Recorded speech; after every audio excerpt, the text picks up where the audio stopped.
Hi everybody, my name is Emma and this is Emma Rose in Books. Today I'm doing a slightly different kind of video. This is my first ever interview video. I'm interviewing the blogger Zoe T. Williams. She's from the blog My Allergy Kitchen.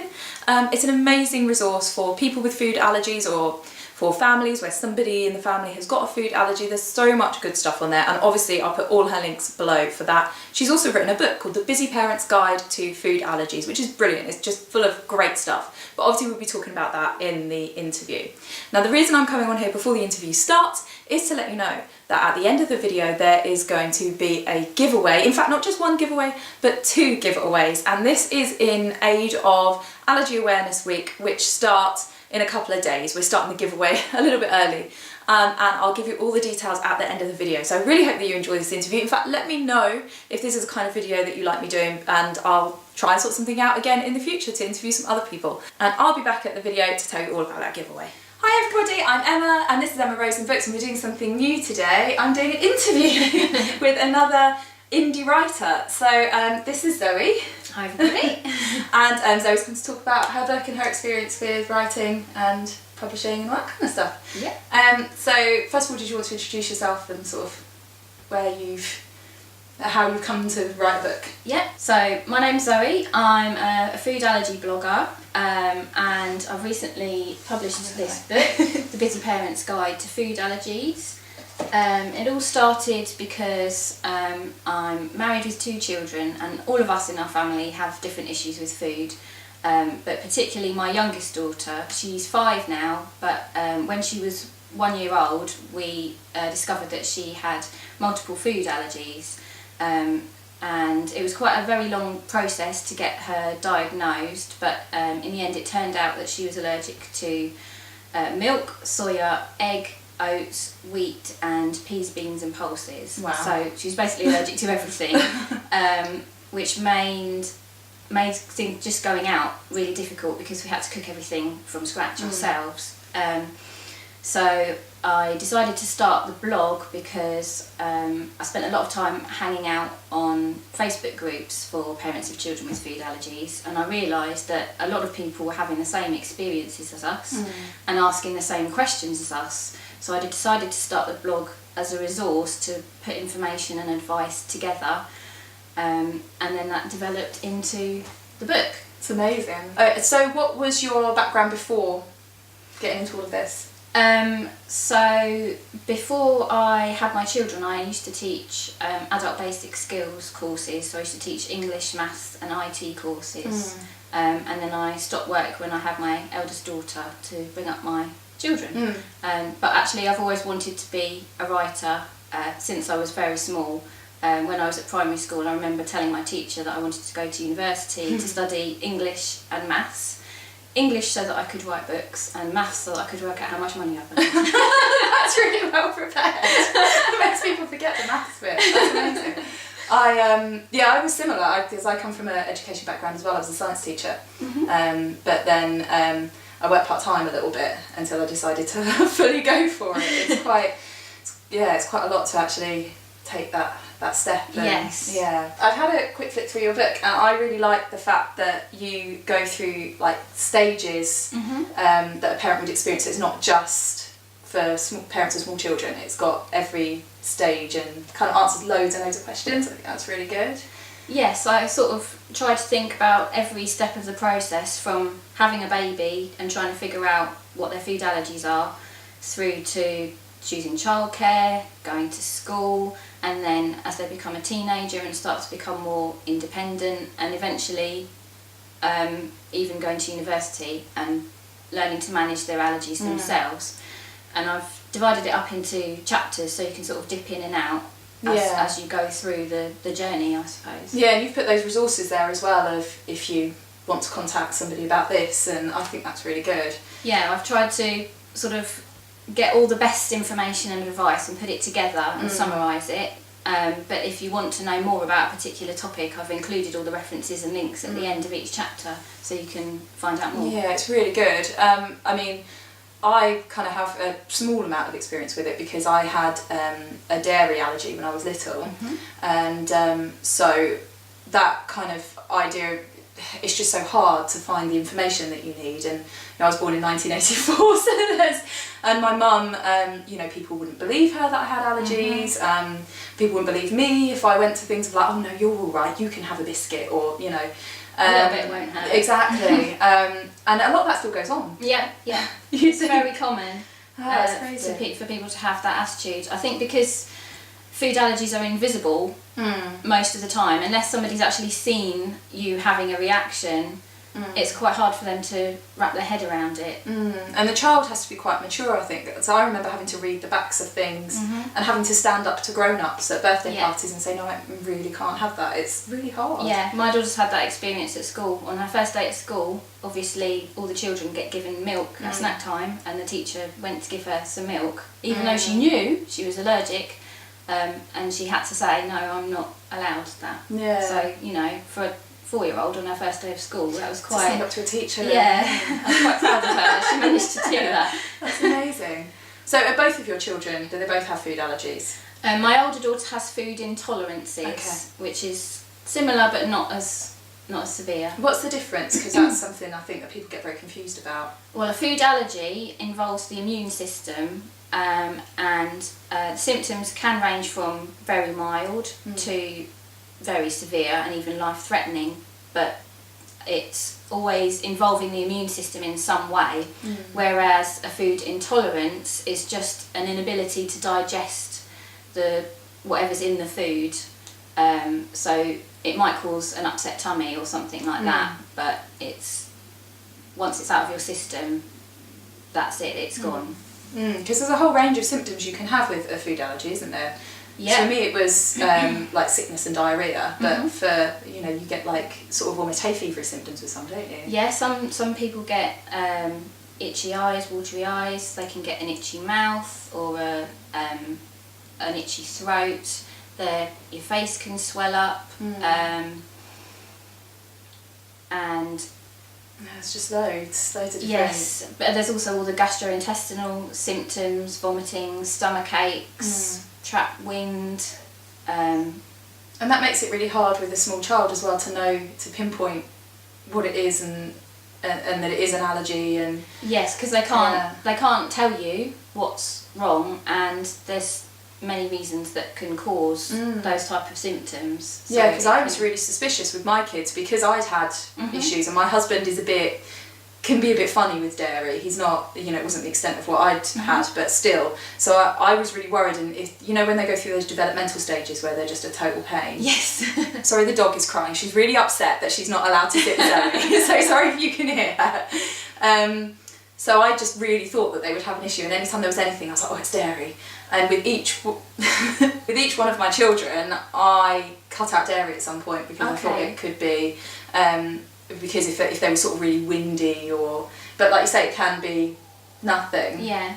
Or it can just be normal. It can be part of teething. Exactly. But if it goes on and on and on, and it doesn't get better, then you can be sort of wondering, well, what's going on? What do I do about it? I mean, for me personally, because I was breastfed for a couple of months, I think, and I was really ill. My brother, who's 10 years older than me, he talks about the fact that he was like, 10, 11 years old and had this baby sister that just cried all the time.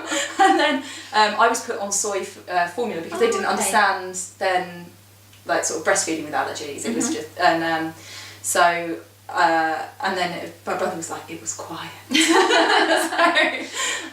But yeah, I was quite kind of just like had horrible nappies and all that kind of stuff. But and I have some experience with friends of mine at the breastfeeding support group that I go to who have got various different allergies, and it's really challenging because then the parent has to give up the foods as well. Yes. And I think there can be a lot of misinformation in terms of sort of health professionals understanding that and supporting that, I think. Yes. It's tricky. Yes. Quite often they'll say, I'll just go onto the formula. Yeah. That's not really the support. They'll say, breastfeed if you want to, but they don't really help you with how to do that. Yeah, because it is hard. I mean, as an adult, as someone who's eaten those foods your whole life, to suddenly have to cut them out is really hard. Yeah. And of course you're doing it for your baby, but... and then if you're doing like an elimination diet to figure out what they are responding to, and it's you cutting out food. I just think it's just so tricky. Yes, yeah. So that was my experience with my daughter. We both cut the foods out of both of our diets because I was breastfeeding and she was eating solid foods. And to cut all of those 6 foods out was really difficult. Yeah. And it's a great way to lose weight, but I wouldn't recommend it. And it's one diet that you definitely won't cheat on, because you know that if you cheat, it's going to make your baby There'll be no sick. sleep. Yeah. Yes. And diagnosis is really hard, isn't it? It is so difficult. So my daughter's, all of her allergies were diagnosed at a year, but we knew she had a milk allergy when she was 4 weeks old. So when these symptoms developed when she was a bit older, I went to the doctor, and even though we already knew she was allergic to milk, they didn't even consider the fact that it could be more food allergies. Yeah. It was only once I suggested to the doctor that I should try an exclusion diet. I'd kept a food diary and found that, you know, she wasn't well after she'd eaten these certain foods, that he said, oh yeah, that might be worth a try. Is that common to have more than one?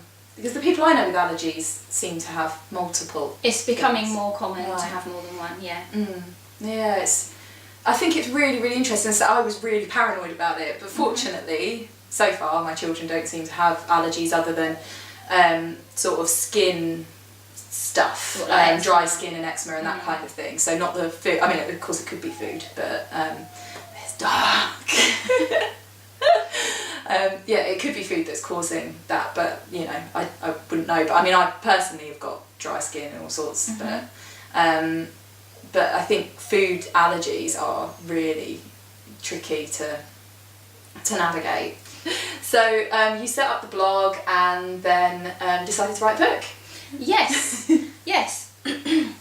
So there's lots of information online if you know where to look. There's Facebook groups, there's blogs, there's websites, and there's also magazines that you can buy in the newsagents. So there's lots of information out there, but each blog post, each magazine article, each Facebook group will give you one little piece of the puzzle. There's nothing that really puts it all together. That's a really good point. That's why I called it the Busy Parents Guide to Food Allergies, because I thought most people are not going to have time to wade through all this information. I'll just put it all together, save everybody some time. Yeah, that's an amazing idea, because I can remember when I weaned my eldest that I was kind of, well, what food should we start with? And I looked up and it's like, well, you've got to be careful with apples, and you've got to be careful with berries, and you've got to be careful with nuts, and dairy, and all these things, and it'd be like, oh, well, not till 7 months with that one, not till 8 months. And then they'd all say different things. Yes. And I was just like, I don't know what to do. Yeah, and I so remember confusing. going to my health visitor, and she was like, have you had any problems with allergies so far? I was like, no. And she was like, then just feed the child. Yes. So, but there's a lot of conflicting information, and it's hard to find. Yes, yeah. A lot of information conflicts, but also there's so much research being done into allergies at the moment, and it's getting updated all the time. So this has got all the latest research in it. And that was one of the benefits of self-publishing, was that I was able to update it right up to the last minute as new things were coming out. And it's a much faster process, because if you were traditionally published, it would be sort of, it takes so long. Yeah, it for a takes publisher months to and months do and it. months. Yeah, that's a really good point. And I guess it means that you can just update it if there's a big change, and there you go, you've got the current edition. Yes, yeah, that's a really good point. So writing it, like, how long did that take, and what was it like? And it took me about a year altogether, start to finish. I did it while my daughter was at preschool, and I actually really enjoyed the process. I really wanted to write a book since I was small, so it was kind of a bucket list experience for me. It was great. And also, I've been a stay-at-home mum since my eldest was born, so it was really enjoyable to have a project that I could really get my teeth into and use my brain again. Yeah, I can empathise with that, and I think writing non-fiction, because obviously mine's the same, it's really hard, because you've got that sort of research element as well, and and yeah. Obviously, because I've written about a health issue, I wanted to be very careful, so I've made sure that everything I've put in, I've checked and double checked to make sure that it's accurate. Me too. I still feel paranoid about it, and I just think, well, you do your best and you put the best that you know. Yes. I mean, it's a big part of why I made sure that I referenced everything through, so that if anybody had a question about something that I'd written, they could look at where I'd got that information from and then make their own decisions. Yes. But it's really anxiety ridden. I need to write non-fiction because I can't just go, well, I made it up, so it's fine. Yeah, that's true. Yeah. But it's tricky.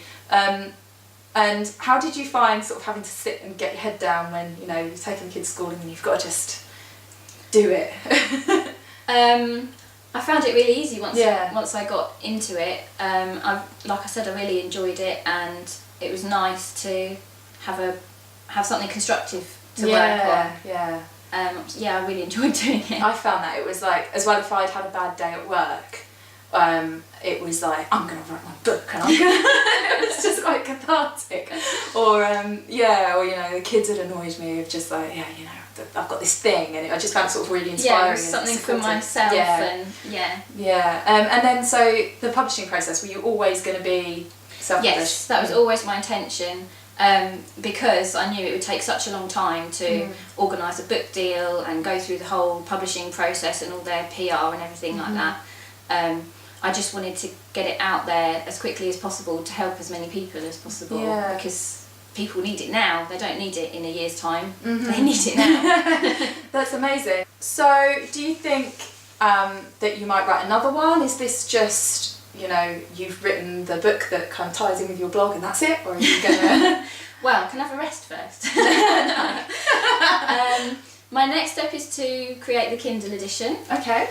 And then I've got some ideas for some ebooks which will be much shorter around a specific topic. For example, probiotics is a huge area of research for food allergies, so I want to write an ebook around that. And also, in the long term, I'd really like to develop some online courses. I used to be a teacher, so that's my passion. Exactly the same, And books are fantastic, but all this new technology online that we have gives us so many more options for a more interactive way of dealing with things. And I really like figuring out where people are at, figuring out where they want to be, and working out how to get them from here to here. So that's my plan. Yeah, and I think that when you've done that kind of job, I quite like that process and that feeling, and also I don't have that sort of fear of being in front of people, and you know, it is definitely something that I've thought about as well, online courses and then things like speaking events and that kind of thing as well, talking about, you know, all the issues. So obviously for me it's sort of breastfeeding, but for you it's the food allergy thing. But when you come from that background, it kind of, you sort of think, I can do that. That's what I was going to say. That'd be interesting. Yeah, that's really interesting. I will obviously leave all of the links to your blog, which is a really regular every week thing. there's something. And really amazing and worth a look. And to your book as well. And please go and check out all of Zoe's stuff that I'm going to link below. What is that sentence? Please go check out all of Zoe's social media and your book and everything, and support everything that Zoe does. And certainly if you know somebody who's got food allergies or has a child with food allergies and struggling with that, then there are some amazing resources on the stuff that you do. But it sounds really amazing. Thank you for talking to me today. Thank you for having me. Hi, so back to me with the details of the giveaways. So, in order to win a copy of Zoe's book, The Busy Parent's Guide to Food Allergies, head over to my Instagram. Details are below, but it's Emma Rosen Books if you want to have a look. And if you want to win a copy of my book, which is called Milk, A Story of Breastfeeding in a Society That's Forgotten How, then head over to Zoe's Instagram, and hers is My Allergy Kitchen, or again, links are below. In order to enter either giveaway or both giveaways, you will need to make sure that you like the page, you'll need to go onto the post and like the post, and you will also need to tag a friend. So good luck, and I'm looking forward to chatting to some of you on Instagram. In the meantime, please like this video, please leave us a comment, tell us what you thought of the interview, if you'd like me to do more of this kind of video. Zoe does have her own YouTube channel, although she doesn't post lots and lots of videos, but you might see her in the comments too, and obviously I'll link her channel below as well. She's My Allergy Kitchen. And please subscribe for more videos about reading and about writing, and I will see you all for my next one. Bye!